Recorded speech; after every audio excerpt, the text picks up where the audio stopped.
ನನಗೆ ಒಂದು ಫ್ರೀಡಮ್ ಸಿಕ್ಕಿದೆ. ನನಗೆ ಫಸ್ಟ್ ಫ್ರೀಡಮ್ ಅಂದರೆ ಏನು ಅಂತ ನನಗೆ ಇವಾಗ ಗೊತ್ತಾಯಿತು.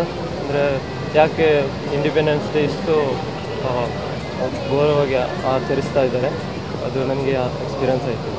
ಮತ್ತು 52 ದಿವಸದಲ್ಲಿ ನಾನೊಂದು ತಿರುಗಿ ಬರುವುದು ಒಂದು ಭರವಸೆ ಇರಲಿಲ್ಲ, ಯಾವುದೋ ಒಂದು ಭರವಸೆ ಇರಲಿಲ್ಲ. ಅಂದರೆ ಲಾಸ್ಟ್ನವರೆಗೆ ಬಿಡುವವರೆಗೆ ನನಗೆ ಯಾವೊಂದು ಲೈಫು ತಿರುಗಿ ಸಿಗ್ತದೆ ಅಂತ ನನಗೆ ಭರವಸೆ ಇರಲಿಲ್ಲ. ಇವೊಂದು ಖುಷಿ ಆಗ್ತದೆ. ಅಂದರೆ ತಿರುಗಿ ನಾನು ಬಂದು ಎಲ್ಲರೂ ಸಿಕ್ಕಿದೆ ಅಂದರೆ ನನಗೆ ಬಿಲೀವ್ ಮಾಡಲಿಕ್ಕೆ ಆಗೋದಿಲ್ಲ. ನಾನು ಯೋಚಿಸಲಿಲ್ಲ ನಾನು ಎಲ್ಲರನ್ನು ಸಿಕ್ಕಿದ್ದೇನೆ ಅಂತ.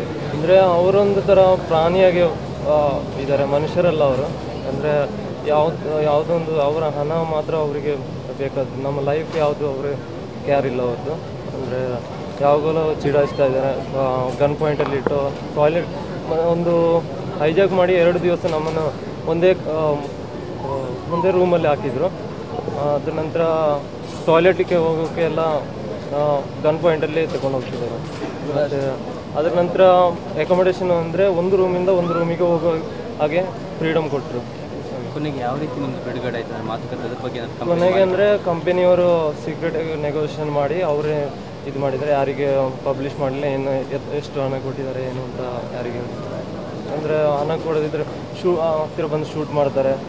ನನಗೆ ಒಂದು ಚೈನ್ ಇತ್ತು ನನ್ನ ಹತ್ರ ಕತ್ತಲಲ್ಲಿ, ಅದು ಹಾಕಿದ್ದಕ್ಕೆ ಅವರು ಹಿಡಿದು ಗನ್ ಪಾಯಿಂಟಲ್ಲಿ ಇಟ್ಟಿದ್ರು ನನ್ನ.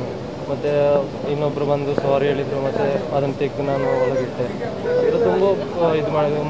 ಮುಸ್ಲಿಮ್ ಅವರಿಗೆ ಮಾತ್ರ ಸ್ವಲ್ಪ ಹೆಲ್ಪ್ ಮಾಡ್ತಿದ್ರು. ನಮಗೆ ಕ್ರಿಶ್ಚಿಯನ್ ಬೇರೆ ಜಾತಿಯವರಿಗೆಲ್ಲ ತುಂಬ ಪ್ರಾಬ್ಲಮ್ ಮಾಡ್ತಾರೆ ಅವರು.